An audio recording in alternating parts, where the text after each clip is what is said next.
Same gun, two different laws. The short-barreled rifle is the firearm that exposes the specific seam in American gun law, where the regulatory framework, written in 1934, designed around the weapons of the Prohibition era, calibrated to address the specific threat of concealable high-powered weapons in the hands of organized crime, meets the engineering reality of 21st century firearms design, and produces a contradiction that neither Congress, nor the ATF, nor the federal courts have been able to resolve in 90 years of trying. A rifle with a barrel under 16 inches and a stock attached is one of the most heavily regulated civilian firearms in the United States, subject to the National Firearms Act's $200 tax stamp, federal registration, and a waiting period that, in practice, has averaged 11 months. The identical firearm, with the stock replaced by a pistol stabilizing brace, has for most of the last decade been a pistol, under federal law, purchasable over the counter through the same standard background check process used to buy a conventional handgun, with no tax stamp, no registration, and no waiting period. The difference between those two legal outcomes is one component that can be swapped in under a minute. The ATF knows this. Congress knows this. The courts know this. The short-barreled rifle is so contested not because the firearm is unusually dangerous, but because the law that governs it was written in 1934 to address a specific problem that no longer exists in the form it took. When the law was written, and because the 16-inch line that defines the category has proven, across 90 years of legal challenge, regulatory revision, and federal court intervention, to be simultaneously too important to remove and too inconsistent to defend. The story begins not with a rifle, but with a gangster, and a number that nobody at the time thought would matter for long. The summer of 1933 was the worst moment of the Prohibition era's long, violent aftermath. Prohibition itself had ended in December. But the organized crime infrastructure it had created, the smuggling networks, the enforcement hierarchies, the willingness to use firearms as business tools did not dissolve when the 18th Amendment was repealed. John Dillinger was robbing banks. Bonnie and Clyde were driving across the South with machine guns in the back of their car. Al Capone had already been convicted on tax evasion, not on any of the violence that had made him famous, because the evidence for the violence was not producible in court in ways that met the legal standard. The St. Valentine's Day Massacre of 1929, in which 7 members of the Bugs Moran gang were shot with Thompson submachine guns by men dressed as police officers, had entered the American cultural consciousness as the defining image of what organized crime could do when it was armed better than the law enforcement attempting to control it. Attorney General Homer Cummings looked at this landscape and concluded that an outright ban on the most dangerous weapons would not survive a constitutional challenge. The Second Amendment was imprecisely worded, but the institutional consensus was that it protected at least some civilian right to keep firearms. The approach that Cummings and the Justice Department developed was different, not a ban, but a tax, structured so punitively that ordinary compliance would be effectively impossible for anyone who could not demonstrate legitimate purpose. The $200 tax stamp required to transfer an NFA-regulated firearm was not arbitrary. $200 in 1934 was equivalent to approximately $4,800 in 2026 terms. A Thompson submachine gun cost about $200 to purchase. The tax stamp would double the price of the most dangerous weapon a gangster could buy, making it economically accessible only to people who could prove to the federal government that they had a legitimate reason to own one. The intent was prohibition through taxation rather than prohibition through legislation, achieving the same practical effect through a mechanism that was constitutionally defensible. The drafting process that produced the NFA ran through 5 days of hearings before the House Ways and Means Committee in April and May of 1934. The hearings produced one of the most consequential omissions in the history of American firearms regulation. The original bill covered handguns, the pistols, and revolvers that were statistically the most common weapons used in violent crime were included in the draft legislation's regulated categories, subject to the same $200 tax and federal registration requirements as machine guns. The National Rifle Association, whose executive vice president Milton Aldrich Record testified at the hearings, opposed this provision explicitly and effectively. Record's argument was straightforward. Regulating handguns would impose a burden equivalent to confiscation on the millions of law-abiding Americans who kept them for self-defense, would do nothing to prevent criminal acquisition of weapons through unlawful channels, and would generate administrative compliance costs that the federal government lacked the infrastructure to manage. The NRA's position was that the bill should be narrowed to the specific weapons machine guns that were uniquely associated with organized crime, with handguns excluded because their primary use was legitimate self-defense rather than criminal violence. Congress accepted this argument. Handguns were removed from the bill. The consequence of removing handguns from the NFA's regulated categories was immediate. The loophole that the short-barreled rifle provisions were specifically designed to close the conversion of an unregulated long gun into a concealable weapon through barrel shortening was now the only mechanism by which a criminal could obtain a concealable firearm without NFA registration. If handguns had remained in the bill, short-barreled rifles and shotguns would have been redundant as a regulatory category. Concealable firearms would have been regulated regardless of how they were configured. With handguns removed, the sawed-off shotgun and sawed-off rifle became the specific weapons through which the loophole operated, and the NFA retained them specifically to close it. The threshold for rifles was originally set at 18 inches. This number was not derived from ballistic testing, criminological analysis, or documented evidence that rifles with barrels of exactly 18 inches or shorter were meaningfully more dangerous than rifles with barrels of 19 inches. The records of the Ways and Means Committee hearings do not contain testimony specifically justifying the 18-inch threshold. It was derived from general guidance about concealability, the principle that a shorter barrel made a rifle more like a handgun in its dimensions, and therefore more useful to someone trying to conceal a rifle caliber weapon. Congress passed the National Firearms Act on June 26, 1934. The 18-inch threshold became law. Short-barreled rifles were now regulated alongside machine guns and suppressors as weapons that required federal registration and a punitive tax before any transfer could legally occur. The Gun Control Act of 1968 revised the threshold for rifles from 18 inches to 16 inches, again without a documented evidentiary basis for the specific number. The record does not confirm precisely why 16 inches replaced 18 inches in the 1968 revision. The change was part of a broader expansion of federal firearms regulation in the wake of the assassinations of President Kennedy, Martin Luther King Jr., and Robert Kennedy, and it moved through Congress as part of a larger legislative package, rather than as a standalone provision with its own specific justification. The 16-inch line was now the law, and it would remain the law while the firearms industry, the federal courts, and millions of American gun owners argued about what it meant in practice across the following half-century. The practical problem with the 16-inch line is not that it is wrong in principle. There is a genuine regulatory interest in distinguishing between a full-length rifle designed for sporting or defensive use and a weapon specifically shortened to maximize concealability and close-quarters lethality. That interest is real and defensible. The problem is that the 16-inch line was drawn before the AR-15 platform existed commercially, before the concept of an AR-patterned pistol had been developed as a product category, and before anyone in the 1934 or 1968 Congress had thought about what happened when a rifle-caliber weapon was manufactured from the outset, with a barrel under 16 inches and no stock making. It legally a pistol rather than a short-barreled rifle, without requiring any modification of an existing rifle whatsoever. The original loophole the NFA was designed to close was the conversion of a legal rifle into a concealable weapon by shortening its barrel. The loophole that emerged decades later was the manufacture of a new firearm that was concealable from the outset and classified as a pistol because no stock had ever been attached. AR pistols, AR-15 pattern firearms, manufactured with barrels under 16 inches and no stock, sold as pistols were legal from the moment the AR-15 platform became commercially widespread in the 1980s and 1990s. A barreled receiver without a stock is a pistol under federal law. The same receiver, with the same short barrel, becomes a short-barreled rifle the moment a stock is attached, triggering the NFA's $200 tax, federal registration, and waiting period requirements that could stretch to 11 months or longer depending on the ATF's processing capacity at the time of application. The receiver itself is identical. The barrel is identical.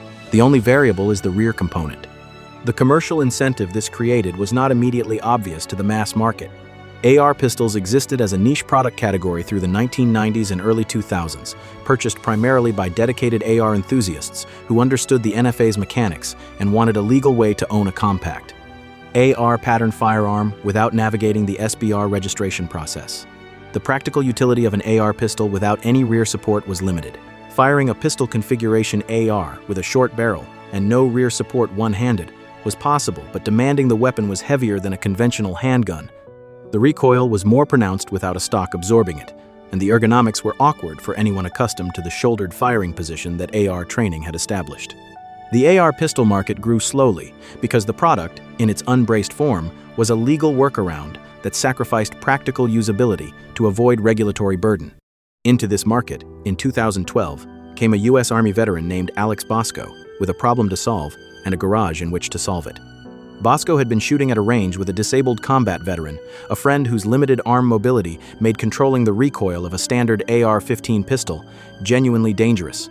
The rangemaster had asked Bosco's friend to stop firing because the lack of control created a safety concern for other shooters. Bosco went home and began working on an accessory that would allow a disabled shooter to stabilize an AR pattern pistol against the forearm, improving one-handed control without converting the weapon to shoulder-fired use. What he produced was a flexible foam and polymer cuff that attached to the rear of the pistol's buffer tube, the same location where a stock would mount, and strapped around the shooter's forearm using Velcro.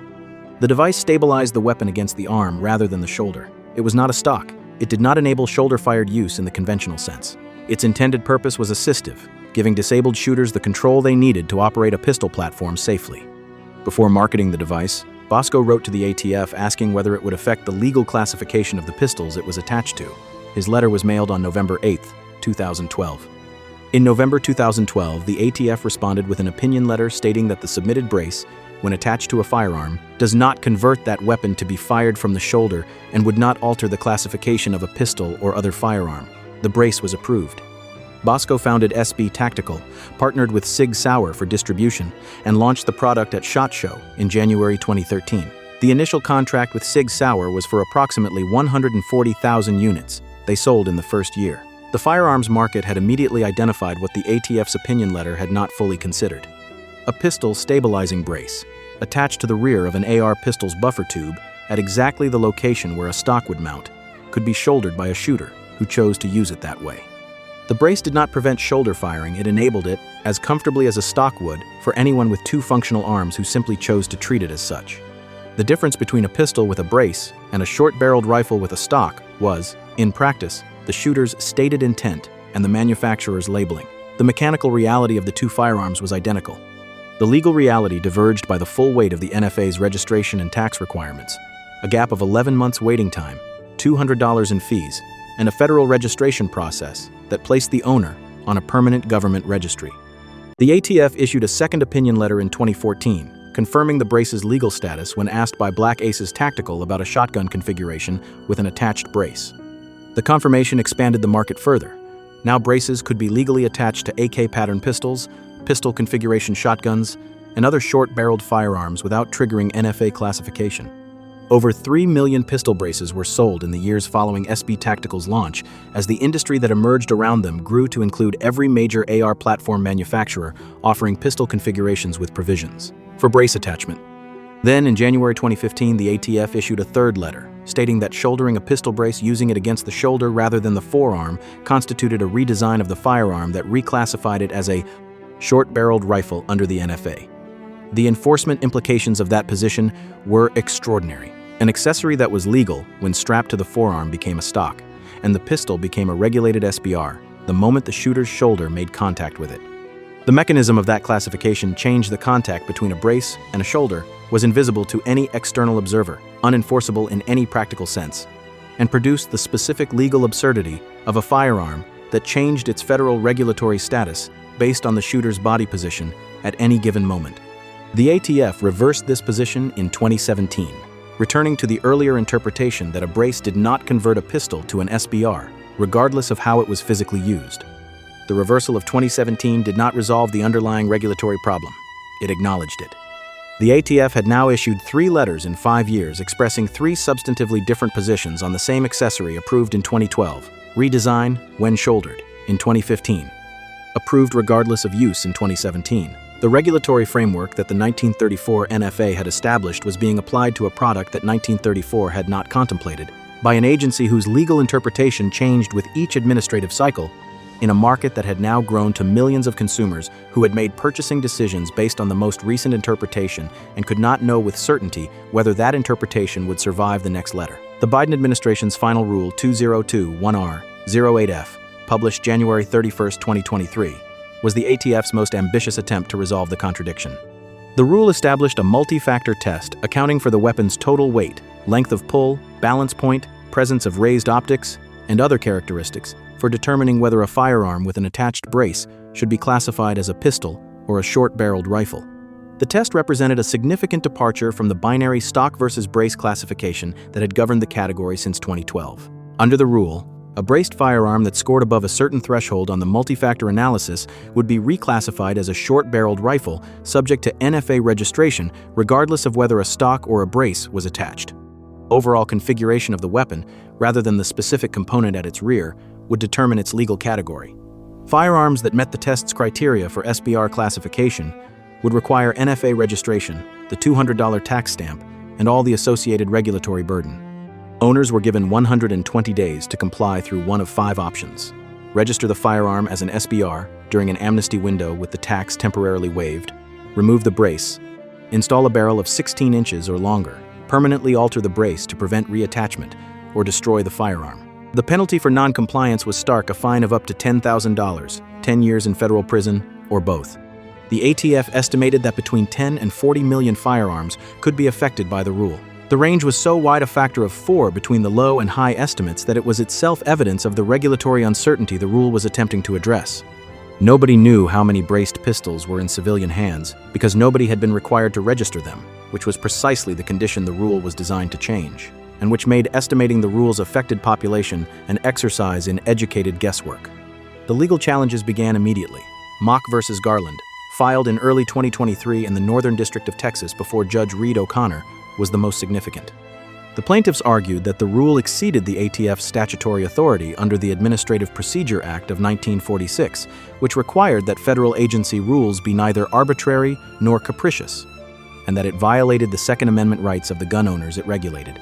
In August 2023, a split Fifth Circuit panel reversed Judge O'Connor's initial denial of a preliminary injunction, finding that the plaintiffs had demonstrated a likelihood of success on the merits of their Administrative Procedure Act challenge.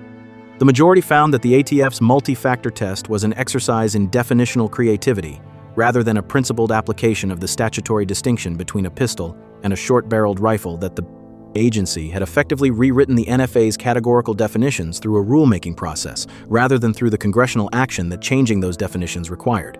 A permanent injunction against the rule's enforcement followed in the Northern District of Texas. The Eighth Circuit Court of Appeals issued a separate nationwide injunction in a challenge filed by the Firearms Regulatory Accountability Coalition in August 2024, independently reaching the same conclusion that the rule was arbitrary and capricious under the APA. The Department of Justice dropped its appeal of both rulings in July 2025.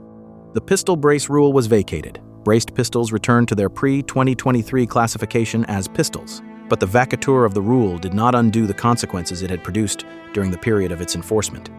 Owners who had registered their braced pistols as SBRs during the amnesty window, trusting that compliance was the correct legal response to a federal rule in effect at the time, found themselves in possession of federally registered NFA items after the rule that required registration had been declared unlawful.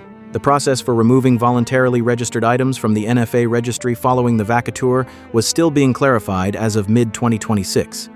A gun owner who had complied in good faith, who had submitted the Form 1, paid the fee, waited the months the registration required, and registered their firearm, as the government required now needed a firearms attorney to navigate the administrative process of undoing that compliance, because the rule requiring it had been found arbitrary and capricious.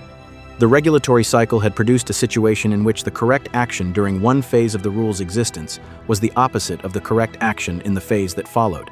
And the gun owner, who had done everything the government asked at each stage, was left navigating the legal consequences of a transition between phases that the government had not anticipated when it created the rule and had not managed. When the rule was struck down, the short-barreled rifle does not appear in popular culture in the way that the assault rifle does or the handgun does. It does not have a specific film or video game moment that defines its public image. It does not generate the immediate emotional response that the AR-15's appearance in news coverage produces. What it has is an ongoing legal and regulatory presence in the American firearms debate that has grown substantially through the 2010s and 2020s as the pistol brace market expanded the category's civilian user base. From the small community of NFA enthusiasts who had always owned registered SBRs into a population of millions of ordinary firearms owners who purchased braced pistols without fully understanding the regulatory history they were stepping into.